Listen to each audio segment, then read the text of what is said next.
श्रीराम समर्थ. सत्समागम म्हणजे संत सांगतील त्याप्रमाणे वागणे.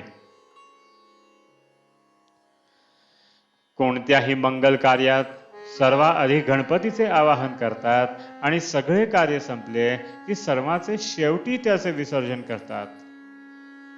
त्याप्रमाणे अनुसंधानानेच पोथीला सुरुवात करावी आणि अनुसंधानानेच पोथीची समाप्ती करावी. लौकिक कार्यामध्ये गणपतीचे विसर्जन झाल्यावर आपण शिल्लक उरतो, पण अनुसंधानाचे विसर्जन करताना आपणही त्यात नाहीसे व्हावे. जसे ठेवायचे असेल तसे ठेवा, पण आपला विसर पडू देऊ नका, एवढी भीक घालावी, अशी गुरुच्या चरणी प्रार्थना करावी. भगवंताला विसरून भजन करू नका. भगवंताची आठवण ठेवून भाजी जरी आणली तरी त्याचे श्रेय जास्त आहे. जगाच्या लाजेला भिवून भगवंताला अंतर देऊ नये. मी कोण याचा विचार करावा आणि तो करण्यासाठी मी नाही कोणाचा हे बघावे. मी आप्तेष्टांचा, बायको मुलांचा, आई बापांचा तर नाहीच, पण मी देहाचा आणि मनाचाही नाही, असे करता करता जो राहील तो मी. खरे समाधान एकपणात आहे, अद्वैतात आहे. म्हणून द्वैताचा जनक जो अभिमान, तो कमी कसा होईल हे बघावे. याकरिता मी करता नसून देव करता आहे असे मानावे. सर्वानुभूती भगवत भाव पहावा, सत्समागम करावा. सत्समागम म्हणजे सत्याचा समागम. सत्पुरुषाच्या वचनावर विश्वास ठेवून त्याप्रमाणे वृत्ती बनविणे हा खरा सत्समागम आहे.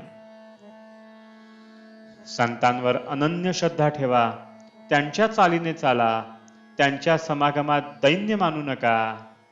जे तुमची एकसारखी विषयातली नडच भागवतील ते संत नव्हेत. खरे संत विषयाची आसक्ती कमी करतात, अशा संताला शरण जावे. निर्विषय चित्त संतांनाच करता येते. संत हे ईश्वर दर्शनाची तळमळ उत्पन्न करतात. तळमळ उत्पन्न करून देणे हीच संतांची कामगिरी. संतांची भाषा तळमळीची असते, म्हणून ती तळमळ उत्पन्न करते. संत सांगतील त्याप्रमाणे वागावे. जग संतांशिवाय असणेच शक्य नाही. जे देहात दिसले पण वस्तुतः देहातीत राहिले ते संतच होत. आम्हाला त्यांना ओळखता येत नाही, याला काय करावे? नामाच्या योगानेच संत ओळखता येतात, जोडता येतात आणि टिकवता येतात. जो भगवंताचे नाम घेईल त्याला संत भेटेल आणि तो त्याला भगवंताची प्राप्ती करून देईल. त्याचे कुठे अडणार नाही. पण जो नुसत्या शब्दज्ञानाच्या मागे लागेल त्याला आसक्ती सुटणार नाही आणि त्याचे जीवन सार्थकी लागणार नाही.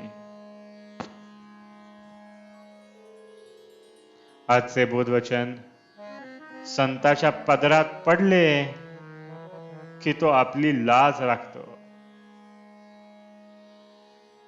जानकी जीवन स्मरण जय जय राम.